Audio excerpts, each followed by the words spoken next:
Donald Trump अब पूरी तरह से मानसिक रूप से दिवालिया हो चुका है, लेकिन ईरान ने इस बार उसे और बड़ा झटका दिया है। ईरान ने कहा है कि अब खाड़ी देशों में जितने डोनाल्ड ट्रंप के बिजनेस सेंटर हैं, होटल्स हैं, जितने कॉरपोरेट है, उस सब पर चुन चुन कर हमला किया जाएगा। इसके बाद से अमेरिका की हालत खराब है। इससे पहले ईरान ने कहा है कि अब हम अमेरिका के उन शहरों पर हमला करेंगे क्योंकि वो हमारे शहरों पर हमला कर रहा है। ईरान लगातार अपनी ताकत का इजहार कर रहा है, अपनी ताकत को दिखा रहा है। अब उसने तय कर लिया है कि डोनाल्ड ट्रंप जितने भी खाड़ी देश में उसके बिजनेस अड्डे हैं, उन सबको तबाह कर दिया जाएगा। और डोनाल्ड ट्रंप के दामाद कुशनेर ने और उसके दोस्त ने जो रकम कमाई है इस युद्ध के दौरान, उसका भी 50% अब देना होगा। पहले $325 बिलियन का हर्जाना देना था अमेरिका को।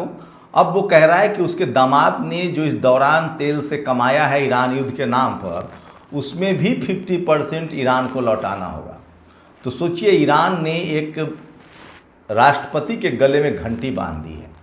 अब डोनाल्ड ट्रंप के पर्सनल बिजनेस जितने हैं खाड़ी देशों में, वो रियल एस्टेट का कारोबारी भी है और उसके दामाद और बेटों का तेल में बहुत पैसा लगा हुआ है, तेल के कुओं में, उन ठिकानों पर हमला होगा। सोचिए ईरान की प्लानिंग। वहीं साथ में उसने 500 बड़े जो इंटरकॉन्टिनेंटल बैलिस्टिक मिसाइल है उसका भी मुजाहरा किया है और उसको भी दुनिया को दिखाया है। तो अमेरिका में भी हमला होगा। इस वीडियो को अंत तक देखिएगा, मैं आपको बताऊंगा डोनाल्ड ट्रंप के कैसे वो कह रहा है कि तीसरी बार मैं राष्ट्रपति नहीं बन पाऊंगा क्योंकि ईवीएम में चोरी होगी। और ये चोरी कर रहा है रूस, चीन और ईरान। तो सोचिए, डोनाल्ड ट्रंप को अब तीसरी बार राष्ट्रपति बनना है जबकि उसके दोनों पैर कब्र में हैं। दरअसल उसे एप्स्टीन फाइल में जेल जाना है।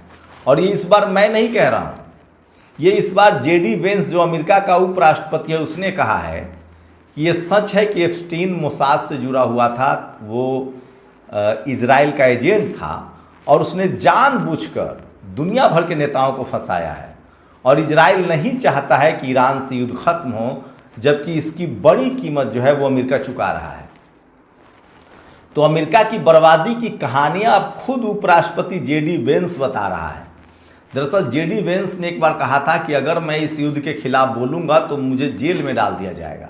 तो सोचिए, डोनाल्ड ट्रंप के खिलाफ खुद उसका उपराष्ट्रपति भी है। जेडी वेंस लगातार बता रहा है कि कैसे इजराइल जो है वो जबरदस्ती अमेरिका को युद्ध में धकेले हुए है और धीरे धीरे अमेरिका की मुश्किलें बढ़ती जा रही है। मैं फिर कह रहा हूं कि डोनाल्ड ट्रंप को देर सवेर बाकी जिंदगी जेल में गुजारनी पड़ेगी क्योंकि उसके एप्स्टीन फाइल में वीडियो हैं। यह सबसे बड़ी खबर। एक और खबर बताऊंगा इस देश में भक्तों के लिए जो इजराइल और अमेरिका को अपना आका मानते हैं।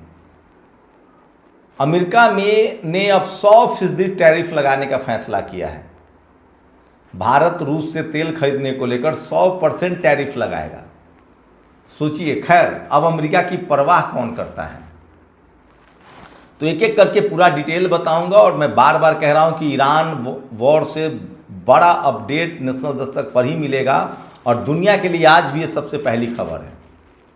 तो सोचिए, ईरान ने जैसे ही कहा कि अब हम अमेरिका के शहरों पर हमला करेंगे क्योंकि ईरान के पास नॉर्थ कोरिया, रूस और चीन से इंटरकॉन्टिनेंटल बैलिस्टिक मिसाइल पहुंचा है। इंटरकॉन्टिनेंटल बैलिस्टिक मिसाइल का मतलब होता है वो 10,000 किलोमीटर से 15,000 किलोमीटर तक की मारक क्षमता। और अमेरिका इन मिसाइल्स को नहीं रोक पाएगा क्योंकि उसके जो सबसे महंगा थार्ड जो उसका एयर डिफेंस सिस्टम है वो पूरी तरह से तबाह हो चुका है, बर्बाद हो चुका है। अगर अमेरिका का एयर डिफेंस सिस्टम काम करता तो उसके युद्धपोत सुरक्षित होते, खाड़ी देशों में उसका अड्डा सुरक्षित होता। अब तो खाड़ी देशों में चूंकि अमेरिका के अड्डे समाप्त हो गए हैं, तो ईरान ने कहा है कि अब खाड़ी देशों में जो डोनाल्ड ट्रंप का जो बिजनेस सेंटर है, जो उसके इन्वेस्टमेंट है, उसको निशाना बनाया जाएगा। तो 3 दिनों से ईरान पर कोई हमला नहीं किया जा रहा है क्योंकि अमेरिका को अब डर सता रहा है कि ईरान हमारे शहरों पर भी हमला कर सकता है। ये सबसे बड़ी खबर है। वही डोनाल्ड ट्रंप लगातार अनाप शनाप बयानबाजी कर रहा है, लेकिन ईरान टस से मस नहीं हो रहा है। ईरान ने $325 बिलियन हर्जाने का जो डिमांड था उसका उसमें और जोड़ दिया है। इस युद्ध के दौरान तेल का जो जमाखोरी करके डोनाल्ड ट्रंप के दामाद और उसके कुशनर और उसके दोस्त ने मोटा रकम कमाया है, और इसीलिए ईरान ने कहा है कि उसमें से भी 50% देना पड़ेगा। तो सोचिए, ईरान पूरी तरह से अमेरिका पर नकेल कस रहा है। होर्मुज बंद है, वहीं अलमंदेब को भी अब लगभग बंद कर दिया गया है। हूती ने, यमन के लड़ाकों ने साफ कह दिया है कि अब किसी भी कीमत पर अलमंदेब भी अमेरिका के लिए नहीं खुलेगा। इसका मतलब है, मैं पहले से कह रहा हूं कि यह पूरा युद्ध 1 महीने और चल सकता है, जुलाई अगस्त तक। अगर अमेरिका ने ईरान की शर्तें नहीं मानी तो उसके लिए तेल के किल्लत होगी, हाहाकार मचेगा और अमेरिकी ये बर्दाश्त नहीं कर पाएंगे। अभी से ही अमेरिका में विद्रोह शुरू हो गया है। एक तो अमेरिकी उपराष्ट्रपति ने विद्रोह शुरू कर दिया। उसने साफ कहा है कि अमेरिका से युद्ध में अमेरिका की कमर टूट गई है। इजराइल जो एप्स्टीन था वो मोसाद का आदमी था, उसने जानबूझकर नेताओं को फंसा रखा है। जो मैं आपको पहले दिन से कह रहा हूँ कि एप्स्टीन फाइल में नाम आने की वजह से ट्रंप इजराइल के इशारे पर नाच रहा है। साथ ही उसने कहा है कि जिस तरह से तेल की किल्लत है, ईरान ने पहले ही कहा था कि अमेरिका 6 महीने से ज़्यादा युद्ध बर्दाश्त नहीं कर सकता है, जबकि मैं 10 साल की तैयारी करके आया हूँ। तो ये सबसे बड़ी खबर मैं आपको अपडेट दे रहा हूँ, और मैं फिर कह रहा हूँ कि ईरान लगभग जीत के करीब है। अमेरिका के पास अब कोई चारा नहीं है, और जेडी वेंस को अब अपना भविष्य खतरे में सता रहा है। जेडी वेंस को अगली बार राष्ट्रपति का चुनाव लड़ना है, लेकिन डोनाल्ड ट्रंप कह रहा है कि मैं अमेरिका में 2 ही बार कोई राष्ट्रपति चुनाव लड़ सकता है। लेकिन ट्रंप कह रहा है कि मैं तीसरी बार राष्ट्रपति के लिए चुनाव लड़ूंगा। लेकिन ईरान, चीन और रूस ने हमारा ईवीएम हैक कर रखा है, हमारे 20 लाख ईवीएम को हैक कर रखा है। तो सोचिए, डोनाल्ड पूरी तरह से मानसिक रूप से दिवालिया हो चुका है, और डोनाल्ड के चक्कर में दुनिया भर की देशों की मुश्किलें बढ़ रही है। अब दुनिया भर में खासकर खाड़ी देशों का और तेल और गैस का जो कारोबार है वो पूरा चौपट हो चुका है, क्योंकि होर्मुज पर अब पूरा नियंत्रण ईरान का है। साथ ही अलमंदेब भी अब पूरी तरह से बंद कर दिया गया है। तो समझिए, दुनिया में अब तेल कहाँ से आएगा? दुनिया का कोई भी देश तेल नहीं खरीद सकता, लेकिन ईरान ठहरा। वो साफ कह रहा है कि जब तक $325 बिलियन का हर्जाना नहीं दोगे, और अब तो वो कह रहा है कि जो डोनाल्ड ट्रंप के दामाद ने कमाया है उसका भी हर्जाना दो। साथ ही ईरान कह रहा है कि अब हम अमेरिकी शहरों पर भी हमला करेंगे, क्योंकि अब पानी सर से ऊपर निकल चुका है। कहा जा रहा है कि चीन के एक बड़े कार्गो मालगाड़ी, जो ट्रेन जो मालगाड़ी होता है, उससे एक पूरा मालगाड़ी जो है वो हथियारों की बड़ी खेप जो है वो ईरान में पहुंचा है। वहीं नॉर्थ कोरिया के पास इंटरकॉन्टिनेंटल बैलिस्टिक मिसाइल है, ये दुनिया को पता है। रूस ने एक बड़ा कार्गो दिया है ईरान को, ये दुनिया को पता है। रूस के पास भी इंटरकॉन्टिनेंटल बैलिस्टिक मिसाइल है, ये दुनिया को पता है। तो जैसे जैसे ये युद्ध भयानक होता जाएगा, अमेरिका की मुश्किलें बढ़ती जाएंगी, क्योंकि ईरान के पास खोने के लिए कुछ नहीं है। ईरान पिछले 45 साल से प्रतिबंध झेल रहा था, वो आगे भी झेलने के लिए तैयार है, लेकिन असली मुश्किलें जो हैं वो अमेरिका की बढ़ रही है, और ये खुद वहाँ के राष्ट्रपति मान रहा है। और डोनाल्ड ट्रंप अमेरिका को फंसा रहा है। अमेरिका की 2 बड़ी मीडिया हाउस ने डोनाल्ड ट्रंप को बैन कर दिया कि ये आदमी झूठ बोलता है, चाहे युद्ध का मामला हो, चाहे विदेश नीति का मामला हो। डोनाल्ड ट्रंप एक झूठ और फ्रॉड राष्ट्रपति है, और इसलिए हम इसकी खबर नहीं चला सकते हैं।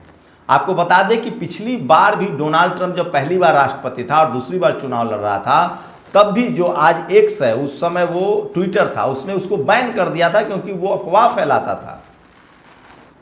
अब वहाँ की 2 बड़ी न्यूज़ चैनल्स ने डोनाल्ड ट्रंप को बैन कर दिया है, ये कहती है कि ये झूठ बोलते हैं, अफवाह फैलाते हैं। डोनाल्ड ट्रंप कह रहा है कि हमने वेनेजुएला जीत कर दिया है और ईरान भी जीत कर देंगे।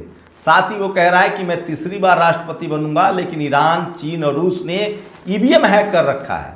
वहीं ईरान ने कहा है कि अब डोनाल्ड ट्रंप को भी इसकी सजा भुगतनी पड़ेगी। अमेरिका के साथ साथ डोनाल्ड ट्रंप के जितने बिजनेस सेंटर हैं उन सबको तबाह कर दिया जाएगा। तो सोचिए, डोनाल्ड ट्रंप भी राष्ट्रवाद के नाम पर सत्ता में आया था, और वो अपना बिजनेस चला रहा है। उसके बेटी, दामाद, बेटे, इन सब का बिजनेस चल रहा है। तो दुनिया में कहीं भी कोई राष्ट्रवाद के नाम पर सत्ता में आए तो सावधान रहिएगा, कहीं ऐसा ना हो वो ट्रंप की तरह देश को युद्ध में फंसा दे और अपने रिश्तेदारों का बिजनेस जो है वो आगे बढ़ाए। डोनाल्ड ट्रंप फिलहाल यही कर रहा है, और इसलिए राष्ट्रपति जो है जेडी वेंस, उसने बगावत कर दी है, क्योंकि वो उपराष्ट्रपति है और कायदे से राष्ट्रपति का चुनाव उसे ही लड़ना है, क्योंकि अमेरिका के संविधान के मुताबिक कोई भी शख्स 2 बार से ज़्यादा राष्ट्रपति नहीं बन सकता है। तो जेडी वेंस ने अभी से अपने पत्ते खेलने शुरू कर दिए और अमेरिका को वो चीख चीख कर बता रहा है कि इजराइल की मजबूरी की वजह से हम युद्ध में हैं, क्योंकि एप्स्टीन फाइल में बड़े नेताओं के वीडियो हैं और इस युद्ध की वजह से अमेरिका की आर्थिक हालत खराब होती जा रही है। तो सोचिए, एक ईरान ने अमेरिका के गले में घंटी बांध दी है। ईरान ने साफ कहा है कि अब हम सीधे हमला करेंगे अमेरिका के बड़े शहरों पर, साथ ही दुनिया भर में डोनाल्ड ट्रंप के जो बिजनेस सेंटर है उस पर भी हमला करेंगे। और अब उसने हर्जाने की रकम भी बढ़ा दी है और अब होर्मुज और अल-मंदेब दोनों बंद हो गया है। और साथ ही सोचिए, डोनाल्ड ट्रंप के बिजनेस ठिकानों पर भी हमला लगा। वहीं अमेरिका ने भारत में जो उनकी भक्ति करते हैं उनके लिए खबर है, अमेरिका ने बाकायदा भारत पर 100% टैरिफ लगाने की बात कही है और कहा है कि रूस से तेल खरीदने की सजा भारत को दी जाएगी। क्या भारत सरकार को आंख में आंख डालकर बात नहीं करनी चाहिए? ये सबसे बड़ा सवाल है। और क्या हमारा चाबहार बंदरगाह भी अमेरिका ने ध्वस्त कर दिया, जो ईरान ने भारत को दे रखा था, जहां भारत का इन्वेस्टमेंट था। तो इस युद्ध से ईरान के बदले इजराइल के साथ जाना भारत को नुकसान देता रहा है। ये सबसे बड़ी खबर है। आप लोग अपनी राय जरूर दीजिए। शुक्रिया। दस्तक की आपसे गुजारिश है कि अगर इसको बचाना चाहते हैं तो नेशनल दस्तक को सब्सक्राइब करने के लिए रेड कलर के सब्सक्राइब बटन को दबाएं, फिर बेल आइकन की घंटी दबाएं। नेशनल दस्तक को बचाने के लिए बहुत जरूरी है कि हर खबर को शेयर करें, लाइक करें, कमेंट जरूर करें।